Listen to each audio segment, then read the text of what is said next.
हाय दोस्तों, फिर एक नया टॉपिक लेकर आपके सामने हाजिर हो गया है आपका दोस्त विजय सिंह तोमर। आज का जो हमारा टॉपिक है वो बहुत बेहतरीन टॉपिक है, क्योंकि मेरे पास है ना बहुतों के कमेंट आए थे कि ना दवाई तो ले रहे हैं, दवाई के साथ साथ हमें ये बताइए कि हमें खाना क्या क्या चाहिए। तो आज की वीडियो में हम यही जानेंगे कि हमारे दिन भर में हमें क्या क्या चीजें खानी चाहिए और क्या क्या चीजें नहीं खानी चाहिए। क्या क्या चीजें हम एक साथ लेने से हमारे को नुकसान हो सकता है। काफी चीजें हैं, जैसे चाय के साथ नमकीन खाना, ये भी हानिकारक होता है। गुड़ दूध के साथ गुड़ खाना, ये भी हानिकारक हो सकता है। तो यही चीजों के पूरा इसके ऊपर पूरी प्रॉपर वीडियो बनाई है, तो ये पूरी वीडियो देखिएगा। और अगर वीडियो पसंद आती है तो एक लाइक कर दीजिए, नीचे जाके चैनल को सब्सक्राइब कर दीजिए। आप लोगों के लिए ही मेहनत करते हैं। तो ज्यादा समय ना लेते हुए चलिए वीडियो को शुरू करते हैं।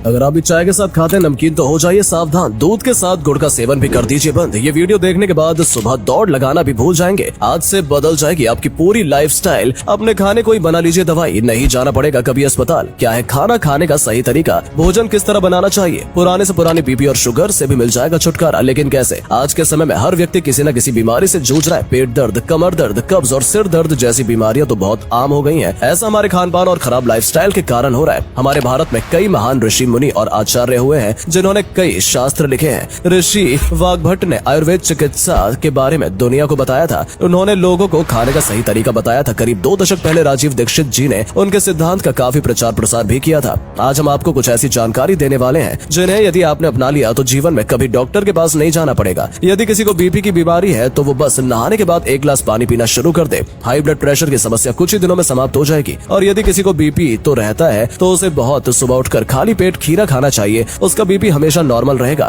बहुत से लोग चाय के साथ नमकीन बिस्किट ले लेते हैं। ये काफी स्वाद भी लगता है। मीठी चाय और नमकीन को लोग अच्छा कॉम्बिनेशन मानते हैं, लेकिन असर में दूध के साथ नमक या नमक की कोई भी चीज बिल्कुल जहर के समान होती है। कुछ लोगों को लगता है कि वो तो चाय पी रहे हैं, थोड़ा दूध थोड़ी है, लेकिन चाय भी दूध से बनती है। शायद वो ये बात भूल जाते हैं। दूध या दूध से बनी किसी भी चीज के साथ भूलकर भी नमक का सेवन न करें। साथ ही दूध के साथ गुड़ का सेवन भी करना बंद कर दें। दूध और गुड़ का सेवन भी बहुत लोग करते हैं, खासतौर पर गाँव के लोग ऐसा करते हैं और कहते हैं कि इसमें ताकत आती है। इससे ताकत नहीं आती बल्कि आपका शरीर खराब हो रहा होता है। तभी आजकल गांव के लोगों में भी कई प्रकार की बीमारियां पैदा हो रही हैं। खाली पेट चाय नमकीन लेने वाले लोगों को सिर में दर्द, पेट दर्द, कब्ज और न जाने कितने समस्याओं की शिकायत रहती है। दूध के साथ यदि आपको खट्टी चीज खानी है तो आप आंवले का सेवन कर सकते हैं। दूध और आंवले के सेवन से आपको कोई नुकसान नहीं होगा। एक चीज का आपको सबसे ज्यादा ध्यान रखना है कि दूध और प्याज का सेवन कभी साथ में ना करें। ऐसा कहा जाता है यदि आपको किसी को बद्दुआ देनी है तो उसे प्याज और दूध साथ में देना शुरू कर दो, उसे ऐसी सजा मिलेगी तो वो जिंदगी भर याद रखेगा। ये तो हुई मजाक की बात, लेकिन वास्तव में दूध और प्याज के सेवन से कोढ़ रोग जैसी बीमारी उत्पन्न हो सकती है। कई लोग दूध में हल्दी डाल देते हैं और कहते हैं कि इससे नुकसान नहीं होता, लेकिन ऐसा बिल्कुल भी नहीं है। रंग बदलने से दूध का स्वभाव नहीं बदल जाता है। यदि किसी को स्किन से संबंधित कोई बीमारी है, कोई चर्म रोग है, वात पित्त या कफ की शिकायत है,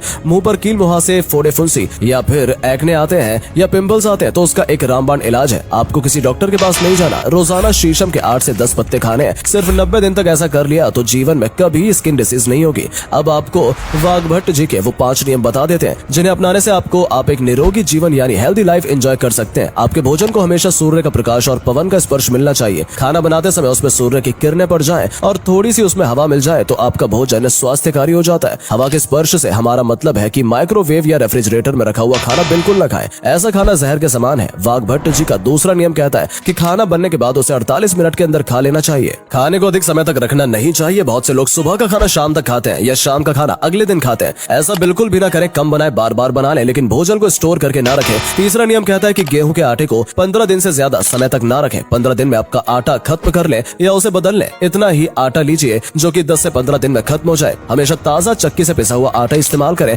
और मोटे अनाज जैसे मक्का या ज्वार, इनका आटा 7 दिन से ज्यादा पुराना नहीं होना चाहिए। चौथा नियम कहता है कि 60 साल की उम्र तक आप खूब श्रम करें। श्रम यानी कि मेहनत करें। 1 से 18 साल तक के बच्चों को भी श्रम करने को कहा गया है। बच्चों को खूब खेलना कूदना चाहिए और अपना पसीना बहाना चाहिए और 18 साल के बाद ऐसा श्रम करना चाहिए जिससे उत्पादन हो, यानी चक्की चलाना, गेहूं पिसाना, खेत में काम करना या फिर कोई और शारीरिक क्रम। 60 साल की उम्र तक आप शरीर से जितना काम ले सकते हैं उतना काम लेना चाहिए। हाँ, लेकिन 60 साल के बाद इस श्रम को धीरे धीरे कम कर दें और आराम का समय बढ़ा दें। 5वां नियम कहता है कि आप अपने जियोग्राफिकल लोकेशन के अनुसार ही खाने का चयन करें। भारत एक गर्म देश है, यहाँ पर अधिकतर लोगों को वात, पित्त और कफ की शिकायत रहती है। 75 से 80% लोगों को वात और पित्त बिगड़ा हुआ होता है। ऐसे में ज्यादा गर्म तासीर वाली चीजें खाने से बचना चाहिए। आजकल बहुत से लोग फिट रहने के लिए खूब जिम जाते हैं या फिर दौड़ लगाने लगते हैं। ये सब चीजें ठंडे देशों के लिए कही जाती हैं। आपको सुबह बाहर निकलना जरूरी है, लेकिन दौड़े नहीं, आराम से चलें। चलने और दौड़ने में बहुत फर्क है। सुबह आधा या 1 घंटा पार्क में जाएं और सिर्फ चलें। एक और बात का खास ध्यान रखें कि खाना खाने के बाद पेशाब जरूर जाए। ऐसा करने से आप डायबिटीज होने से रोक सकते हैं। यदि किसी को डायबिटीज की बीमारी हो जाती है तो उसे गेहूं और दूध का सेवन बिल्कुल बंद कर देना चाहिए। बहुत से लोगों को लगता है कि कभी कभी तो चलता है, लेकिन यहाँ पर स्वास्थ्य के साथ किसी प्रकार का समझौता न करें।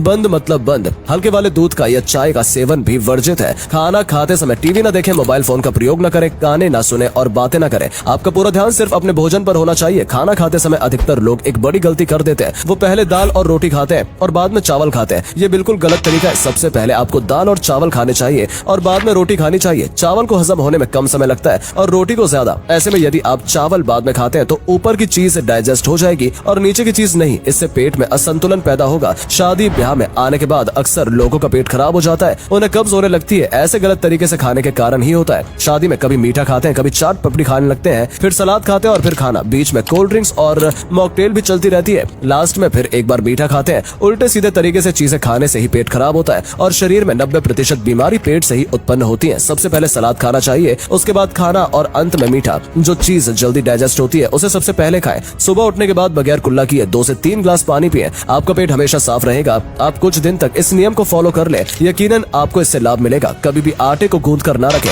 गूंदे हुए आटे को कई बैक्टीरिया पैदा हो जाते हैं जिससे शरीर में बीमारियां पैदा हो सकती है। हाथों हाथ आटा गूंथिए और रोटी बनाइए। खाने में बेमौसम के फल और सब्जी शामिल ना करें। कोशिश करें कि मौसम वाले फल और सब्जी ही अधिक से अधिक खाएं। ब्रेकफास्ट पूरे दिन की सबसे जरूरी मील होती है। आप आई होप वीडियो पसंद आई होगी। आशा करता हूँ आपको वीडियो समझ में भी आई होगी और आपने उसमें देखा भी होगा कि क्या क्या चीजें खाने से और क्या क्या चीजें हमें एक साथ लेने से दिक्कत हो सकती है। तो ये आज की वीडियो आपके जनरल नॉलेज के लिए थी, क्योंकि हमारे को क्या क्या चीजें जरूरी है खाने के लिए। और ये मैं चाहता हूँ कि मेरी फैमिली के हर बंदे को ये पता होना चाहिए कि हमें क्या खाने से क्या नुकसान हो सकता है। तो उसी के लिए ये वीडियो बनाई है। और वीडियो पसंद आती है तो एक लाइक कर दीजिए, नीचे जाके चैनल को सब्सक्राइब कर दीजिए, ठीक है। और हमारी फैमिली का हिस्सा बन जाइए जल्दी जल्दी, क्योंकि फैमिली बड़ी करिए। जितनी ज़्यादा बड़ी होगी उतने ज़्यादा सदस्य सही रहेंगे और आप लोगों का साथ भी अच्छा रहेगा। तो ये वीडियो प्रॉपर आप लोगों के लिए थी और इसको देखना जरूरी है। देखना इसलिए जरूरी है क्योंकि हम लोग है ना उल्टी सीधी चीजें खाते हैं, उससे हमारे शरीर में दिक्कत आ जाती है। तो आज की वीडियो बस यहीं तक थी। मिलते हैं किसी नए टॉपिक के साथ। आपका दोस्त विजय सिंह तोमर। जय हिंद, जय भारत।